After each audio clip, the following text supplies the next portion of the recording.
প্রতিদিন একই ধরনের নাস্তা খেতে খেতে কি বিরক্ত? আজ নিয়ে এসেছি একদম নতুন একটা নাস্তা। সুজি আর আলু দিয়ে নরম তুলতুলে দারুণ মজার একটা রেসিপি।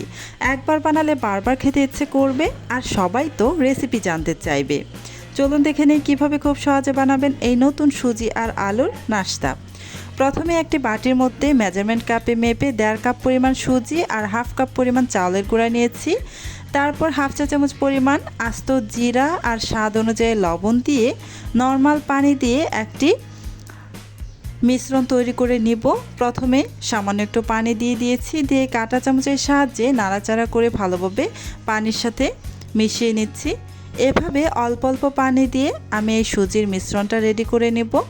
একবারে কিন্তু বেশি পরিমাণে পানি ঢেলে দেওয়া যাবে না, এতে করে কিন্তু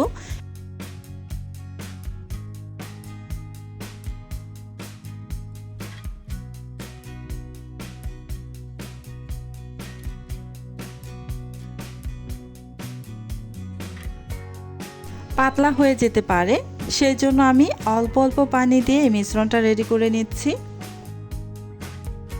এবার এটাকে 10 মিনিটের জন্য ঢেকে রেখে দিব, এতে করে সুজিটা একদম সফট হয়ে যাবে। আর এদিকে একটি ছোট প্লেটের মধ্যে আমি নিয়ে নিয়েছি সিদ্ধ করে নেওয়া আলু। আমি একটি বড় সাইজের আলু খোসা ছাড়িয়ে ছোট ছোট কিউব করে কেটে তারপর সিদ্ধ করে রেখেছিলাম। এবার এই আলুটা দিয়ে আমি পুর তৈরি করে নিব। সেজন্য চুলায় একটা প্যান বসিয়ে প্যানের মধ্যে প্রায় 2 চা চামচ পরিমাণ সয়াবিন তেল দিয়ে এখানে একটি মিডিয়াম সাইজের পেঁয়াজ কুচি দিয়ে নাড়াচাড়া করে ভেজে নিচ্ছি। পেঁয়াজটাকে হালকা কালার করে একটু ভেজে নিতে হবে, খুব বেশি পরিমাণে কালার করার দরকার নেই। হালকা যখন কালার চলে এসেছে তখন আমি এখানে সিদ্ধ করে নেওয়া সেই আলুগুলো দিয়ে দিয়েছি। আপনারা চাইলে কিন্তু আলু সিদ্ধ করে নেওয়া ছাড়াই এটা পুরটা তৈরি করতে পারেন, সেক্ষেত্রে একটু সময় বেশি লাগবে। এবার এখানে আমি দিয়ে দিলাম স্বাদ অনুযায়ী লবণ। লবণটা দিয়ে একটু নাড়াচাড়া করে ভালোভাবে মিশিয়ে নিলাম। এখন দিয়ে দিচ্ছি কাঁচামরিচ কুচি 1 টেবিল চামচ মতো। কাঁচামরিচের পরিমাণটা আপনারা আপনাদের ইচ্ছে অনুযায়ী বাড়িয়ে বা কমিয়ে নিতে পারেন। নাড়াচাড়া করে আবারও এখানে দিয়ে দিলাম পাকা টমেটো মিডিয়াম সাইজের একটি, ছোট ছোট কিউব করে কেটে তারপর দিয়ে নাড়াচাড়া করে মিশিয়ে নিয়েছি। এখন দিয়ে দিচ্ছি 1/2 চা চামচ পরিমাণ চিলি ফ্লেক্স, চাট মশলা 1/2 চা চামচ পরিমাণ, 1/2 চা চামচ পরিমাণ ম্যাগি মশলা আর 1/2 চা চামচ পরিমাণ গরম মশলার গুঁড়া আর স্বাদ অনুযায়ী শুকনো মরিচের গুঁড়া দিয়ে নাড়াচাড়া করে ভালোভাবে মিশিয়ে নিলাম। এখানে কিন্তু পানি ব্যবহার করা যাবে না, পানি ছাড়াই কিন্তু নাড়াচাড়া করে কিছুক্ষণ ভেজে নিতে হবে। চুলার আঁচ মিডিয়ামে রেখে অনবরত নাড়াচাড়া করে ভালোভাবে ভেজে নেবেন। যত ভালোভাবে ভাজবেন এই পুরটা কিন্তু খেতে ততই ভালো লাগবে। আমি একটু হালকা করে প্রেস করে আলুগুলোকে একটু আধা ভাঙা করে নিচ্ছি, খুব বেশি পরিমাণে ভাঙার দরকার নেই। এই তো বেশ কিছুক্ষণ সময় ভাজার পর এখানে লাস্ট পর্যায়ে এসে কিছুটা ধনিয়া পাতা কুচি দিয়ে নাড়াচাড়া করে আরও 1 মিনিটের মতো করে ভেজে নেব।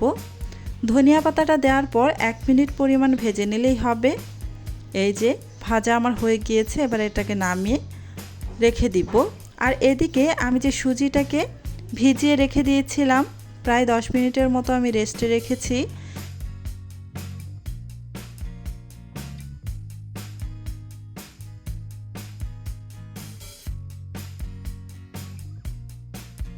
সুজিটা কিন্তু ভিজে একদম সফট হয়ে গিয়েছে, কিন্তু অনেকটা ঘন।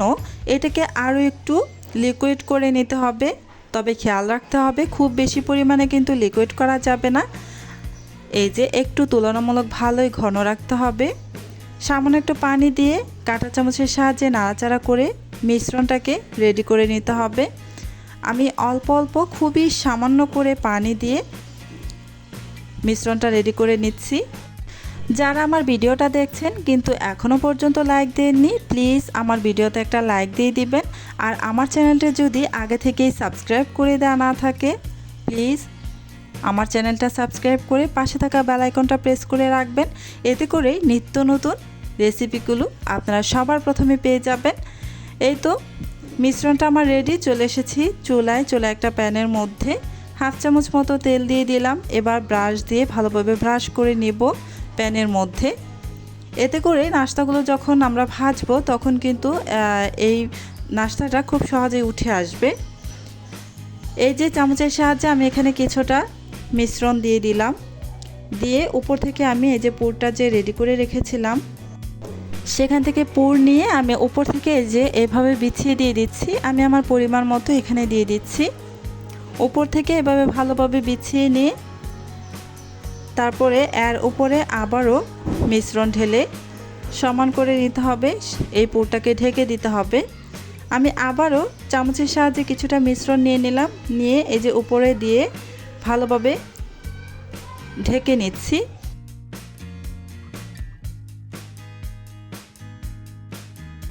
চারপাশ থেকে একটু সমান করে নিচ্ছি যেন দেখতে একটু সুন্দর লাগে।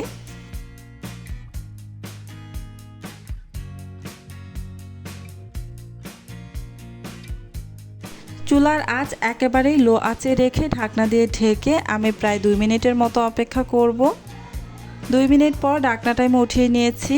এবার একটু উল্টে দিব।